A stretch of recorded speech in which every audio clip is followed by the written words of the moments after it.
Every Who down in Whoville loved their Christmas Who feast, with pudding so splendid and rare Who roast beast. But the Grinch, who'd grown kinder with heart open wide, found himself with a problem he just couldn't hide. The Whos, in their joy, had grown much too inviting. Each year their great feasts became more exciting. The Grinch liked the Whos. He liked Max by his side. He liked roast Who beast with a pinch of Who spice. But the pudding, oh dear, it was love at first bite.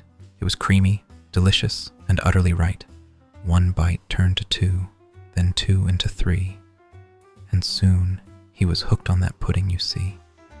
Every Christmas he'd eat till he could no more, then hoard a few bowls just to take out the door. But this year, the Whos had a terrible plight. Their pudding was missing on Christmas Eve night. The pots were all empty, the pantry laid bare, and not one single pudding was found anywhere. The pudding is gone, Cindy Lou Who declared. We'll have no Who dessert, not a bite to be spared. The Whos began searching. They scoured the town, they turned over cupboards, their faces in frowns. And meanwhile, up high in his home on the peak, the Grinch sat with Max, trying not to look meek. For stacked in his cave, in bowls, tins, and jars, were puddings enough to be seen from the stars. I couldn't help it, he moaned, patting his tum. The pudding's too good, I needed some. Max gave a small bark, and the Grinch sighed. You're right, I've got to return this and fix things tonight. So he strapped on his sleigh and packed up the goods, with Who pudding towering as high as the woods. He slid down to Whoville as stealthy as could be, to sneak back the pudding and set the Whos free. But just as he reached the first Who pudding pot, he slipped on some snow. Oh dear, what a spot. The pudding went flying, it soared through the air, and splat!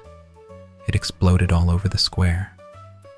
The Whos ran outside to the site of the mess, with pudding on rooftops, on lampposts no less. And there stood the Grinch, his face green and red, with pudding dolloped on top of his head. I'm sorry, he cried. I've eaten too much. This pudding, you see, has a magical touch. I couldn't resist, but I'll make it all right. I'll whip up more pudding this very night.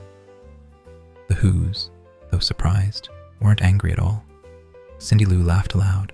Oh, Grinch, what a fall. You love our Who pudding. Why didn't you say? You're welcome to join us and eat it each day. But, said the mayor, there's one little hitch.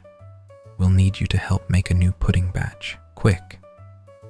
The Grinch donned an apron and started to bake, with Max as his sous chef. A whisk he did take. They boiled and they stirred, they spiced and they stewed, with every Who helping in bright Christmas mood. By morning, the square had a pudding so grand, it was the biggest dessert in all of the land. And the Grinch learned a lesson, as sweet as could be.